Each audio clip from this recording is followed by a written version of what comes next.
আসসালামু আলাইকুম, সবাইকে স্বাগত জানাচ্ছি বিডি ভিউজে। আপনাদের সঙ্গে আছি আমি তাসনিম হোসাইন। আসাদ শাসনের পতনের সাথে সাথে সিরিয়া একটি নতুন অধ্যায়ে প্রবেশ করেছে, যেখানে আসাদ বিরোধী বাহিনী এখন দেশের নিয়ন্ত্রণ হাতে নিয়েছে।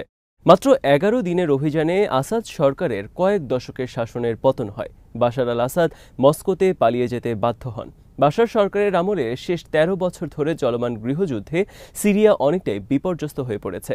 সিরিয়ার মানুষ প্রত্যাশা করছে যে অন্তত এবার তারা গৃহযুদ্ধের সংকট থেকে মুক্তি পাবেন। যার নেতৃত্বে প্রেসিডেন্ট বাশার আল আসাদের পতন ঘটল, তার নাম আহমেদ আল শারা।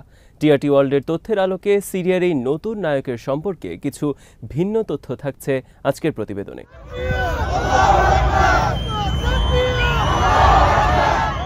যদিও অনেকগুলো সংগঠন ও সংস্থাই আসাদ সরকারের পতনের এই চূড়ান্ত মাহেন্দ্রক্ষণের জন্য অপেক্ষা করেছিল এবং অনেক বছর ধরে চেষ্টা চালিয়ে আসছিল, তবে শেষ পর্যন্ত হায়াত তাহরির আল শাম বা এইচটিএস, যার অর্থ লেভান্ট লিবারেশন কমিটি এবং যার নেতৃত্বে ছিলেন আহমদ আল শারা, এটি প্রভাবশালী শক্তি হিসেবে আবির্ভূত হয়।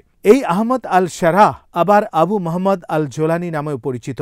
অথচ একটি সময়ে যুক্তরাষ্ট্র এবং তার পশ্চিমা মিত্ররা এইচটিএসকে একটি সন্ত্রাসী সংগঠন হিসেবে চিহ্নিত করেছিল এবং জোলানের মাথার উপর $10 মিলিয়ন পুরস্কারও ঘোষণা করেছিল। তবে সম্প্রতি এই সিদ্ধান্তগুলো যুক্তরাষ্ট্র প্রত্যাহার করে নিয়েছে।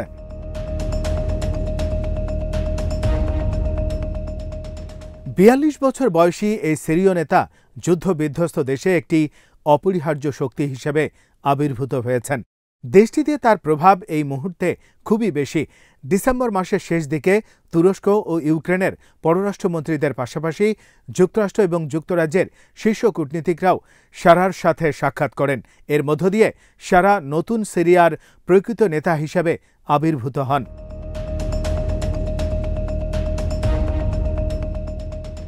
সারা তুরস্কের পররাষ্ট্রমন্ত্রী হাকান ফিদানের সাথেও একটি যৌথ সংবাদ সম্মেলনে অংশ নেন, যেখানে তুর্কি মন্ত্রী সিরিয়ার নেতার বন্ধুত্বপূর্ণ অভ্যর্থনার জন্য তাকে ধন্যবাদ জানান।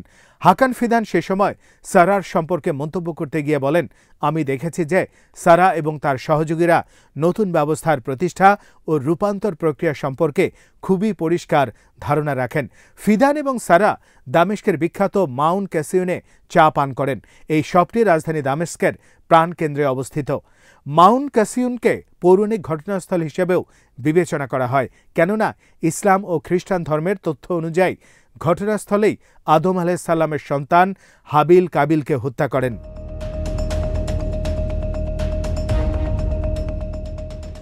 বিস্ময়কর ব্যাপার হলো, আসাদের পতনের পর যুদ্ধের পোশাক পরিহিত যোদ্ধা শারা এখন পশ্চিমা স্যুট পরিহিত রাষ্ট্রনায়ক হিসেবে আবির্ভূত হয়ে গেলেন। ব্যক্তি হিসেবে শারার পরিবর্তন যেন একই সাথে সিরিয়া নামক দেশটির পরিবর্তনের সাথে তাল মিলিয়েই অগ্রসর হয়। আসাদ শাসনের বিরুদ্ধে ১১ দিনের ঝটিকা অভিযানের শুরু থেকে শারা সিএনএন থেকে শুরু করে সৌদি রাষ্ট্র নিয়ন্ত্রিত আল আরাবিয়া টিভি পর্যন্ত বিভিন্ন সাক্ষাৎকার ও বিবৃতি দিয়েছেন। এই সাক্ষাৎকারগুলোর মধ্যে দিয়ে শারা পরিমিতপূর্ণ দৃষ্টিভঙ্গি সম্পর্কে অবগত হয়। এসব সাক্ষাৎকারে এবং পরবর্তী বক্তব্যে শারা সাম্প্রদায়িক উত্তেজনা কমানোর এবং ন্যায় ও সমতার ভিত্তিতে দেশ পুনর্গঠনের প্রতিশ্রুতি দিয়েছেন। একই সাথে এইচটিএস নেতা শারা পশ্চিমা শিবিরের উদ্দেশ্যে একটি বার্তায় বলেছেন, প্রতিটি স্টেক হোল্ডারের স্বার্থ এখন ভিন্নভাবে মূল্যায়ন করা হবে।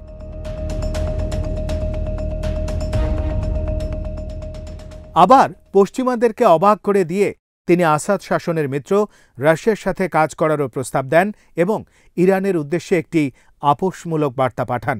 ইরানের সাথেও তিনি ইতিবাচক সম্পর্ক গড়ে তোলার প্রস্তাব দিয়েছেন। অথচ এই তেহরান লম্বা সময় ধরে বাশার আল আসাদকে পৃষ্ঠপোষকতা দিয়ে আসছিল।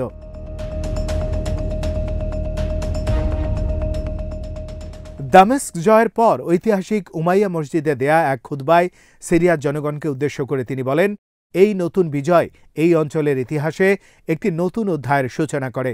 সিরিয়ার পূর্ববর্তী ইতিহাস দেশটিকে ইরানের উচ্চাকাঙ্ক্ষার খেলার মাঠে পরিণত করেছিল। দেশ জুড়ে সাম্প্রদায়িকতার বিস্তৃতি ঘটিয়েছিল এবং দুর্নীতিকে উস্কে দিয়েছিল। এই খুতবা দেওয়ার কয়েকদিন পর সর্বশেষ তার সাক্ষাৎকারে সারা বলেন, প্রচলিত নির্বাচন এবং বাথ পার্টির বিদ্যমান সনদের পরিবর্তে একটি নতুন সংবিধান প্রণয়ন করতে কয়েক বছর লেগে যাবে, কারণ দীর্ঘ সময় ধরে গৃহযুদ্ধ চলমান থাকায় দেশটিতে বড় ধরনের বাস্তুচ্যুতি ঘটেছে এবং অসংখ্য জনসেবায় ব্যাঘাত সৃষ্টি হয়েছে।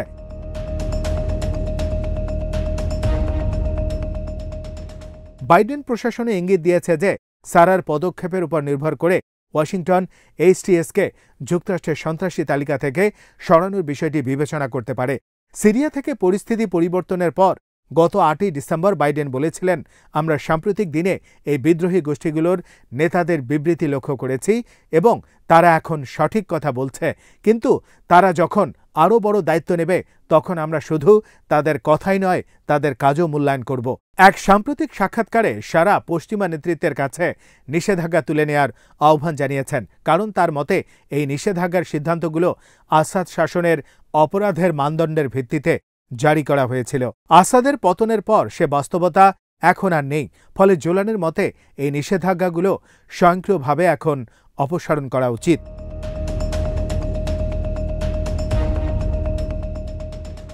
শুধু যুক্তরাষ্ট্রই নয়, তুরস্কের মতো আঞ্চলিক শক্তিধর দেশও আসাদ শাসনের বিরুদ্ধে বিরোধী পক্ষের গণতান্ত্রিক আকাঙ্ক্ষাকে সমর্থন করেছে। সারা এবং নতুন সিরীয় প্রশাসনের চলমান নীতিগুলোর দিকে সতর্ক দৃষ্টি রাখছে। যুদ্ধের নিষ্ঠুরতায় তাদের অনেক প্রিয়জনকে হারিয়েছেন এমন একটি বিশাল সংখ্যক সিরীয় নাগরিক এখন দীর্ঘস্থায়ী শান্তি এবং মর্যাদাপূর্ণ জীবনের আশা করছেন। দারায়া ভিত্তিক সিরীয় সাংবাদিক ওমর আল হারিরি এই প্রসঙ্গে বলেন, সারার জন্য আমাদের একটি পরামর্শ আছে। আমি আশা করি তিনি নিজেই এটি বুঝতে যথেষ্ট বুদ্ধিমান। আমাদের চাওয়া তিনি যেন কখনোই আবার আসাদ না হয়ে যান, কেননা যেই সিরীয়রা আসাদের বিরুদ্ধে বিপ্লব করতে পেরেছে, জোলানি স্বৈরশাসক হয়ে গেলে সিরিয়ায় তার বিরুদ্ধে আন্দোলন করতেও কার্পণ্য করবে না। আমরা সিরিয়ানরা এখন ভবিষ্যতের দিকে তাকিয়ে আছি। আমরা একটি উত্তম ভবিষ্যতের অংশ হতে চাই। আমরা ন্যায় বিচারের অপেক্ষায় আছি। এই মুহূর্তে সারার উচিত এমন একটি প্রক্রিয়ার নেতৃত্ব দেওয়া যেখানে সিরীয়রা নিজেরাই তাদের নেতা গণতান্ত্রিক প্রক্রিয়ায় নির্বাচন করবে।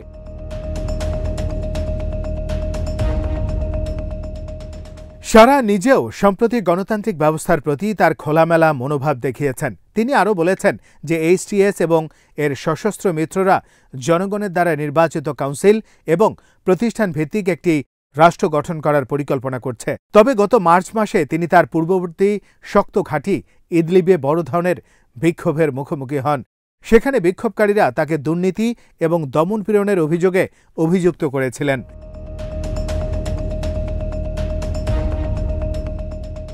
তার মধ্যপন্থী বক্তব্য ভবিষ্যতে তার কাজের সঙ্গে সামঞ্জস্যপূর্ণ হবে কিনা তা এখনও দেখার বাকি। ব্যক্তিগতভাবে যদি সারার কথা বলতে হয় তাহলে জানা যায় তিনি সৌদি আরবে সিরীয় অভিভাবকের ঘরে জন্ম নেন। সারার পূর্বপুরুষ ইসরায়েল অধিকৃত গোলান মালভূমির পরিবার থেকে এসেছেন। তিনি ছোটবেলা থেকেই তার পরিবারের বাস্তুচ্যুতির গল্প শুনে বড় হয়েছেন।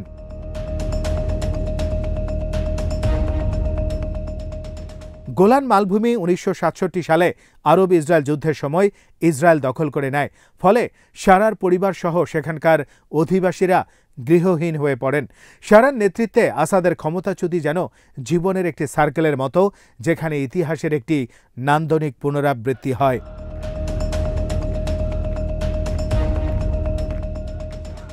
তার বাবা হুসাইন আল সারা একজন প্যান আরব জাতীয়তাবাদী ছিলেন, যিনি 1970-এর দশকে বাশার আল আসাদের বাবা হাফিজ আল আসাদ কর্তৃক কারাবন্দী হয়েছিলেন। মুক্তির পর সারার বাবা সৌদি আরবে আশ্রয় নেন এবং সেখানে তেল প্রকৌশলী হিসেবে কাজ করেন। 1989 সালে যখন সারার বয়স মাত্র 7 বছর, তখন তাদের পরিবার সিরিয়ার দামেস্কে ফিরে আসে। তরুণ সারারা সাংবাদিকতা নিয়ে পড়াশোনা করেন এবং গণমাধ্যম বিষয়ে শিক্ষা গ্রহণ করেন।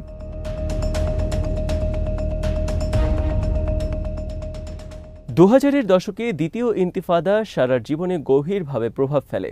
তার বাবা যেখানে প্যালেস্টাইন লিবারেশন অর্গানাইজেশনের সঙ্গে যুক্ত সশস্ত্র গোষ্ঠীগুলোর সঙ্গে ঘনিষ্ঠ সম্পর্ক গড়ে তুলেছিলেন, সেখানে তরুণ সারা আল কায়েদার মতো কট্টরপন্থী গোষ্ঠীগুলোর সঙ্গে যোগাযোগ স্থাপন করেন। সারা 2021 সালে ফ্রন্টলাইনকে দেয়া এক সাক্ষাৎকারে এই প্রসঙ্গে বলেন, আমি চিন্তা করতে শুরু করেছিলাম কিভাবে আমি আমার দায়িত্ব পালন করতে পারি এবং সর্বোত্তম কোনো পন্থায় দখলদার এবং আক্রমণকারীদের হাত থেকে নিপীড়িত জনগণকে রক্ষা করতে পারি।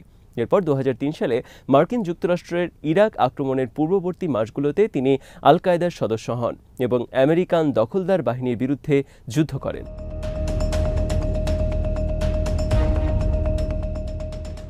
2000-এর দশকের মাঝামাঝি সময় তিনি মার্কিন কর্তৃপক্ষের হাতে ইরাকে বন্দী হন এবং কমপক্ষে 5 বছর ধরে আমেরিকার বিভিন্ন কাঠামোতে মারাত্মকভাবে নির্যাতনের শিকার হন। 2011 সালে সারারা মুক্তি পান। সে সময় মধ্যপ্রাচ্য জুড়ে আরব বসন্ত ছড়িয়ে পড়ছিল এবং তা সিরিয়াও পৌঁছায়। এরপর থেকে সারা আসাদের শাসনবিরোধী বাহিনীর সঙ্গে হাত মিলিয়ে বাশার আল আসাদের শাসনের বিরুদ্ধে আরেকটি যুদ্ধ শুরু করেন। ডসারিয়ায় ফেরার পর সারা জাহবাত আল নুসরা গঠন করেন, যা আল কায়েদার সিরিয়ান শাখা।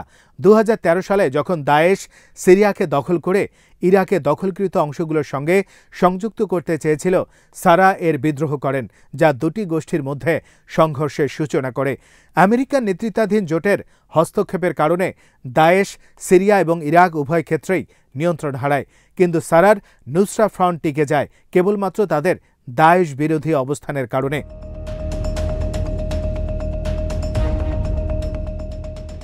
2016 সালে সারা তার সংগঠনের নাম পরিবর্তন করে জাবাহাত ফাতে আল শাম রাখেন।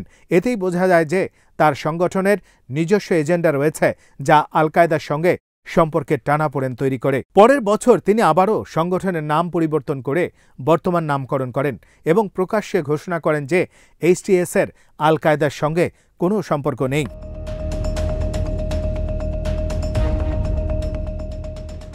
আজ এখানেই শেষ করছি। সবাই ভালো থাকুন, সুস্থ থাকুন আর দেখতে থাকুন বিডি ভিউজ।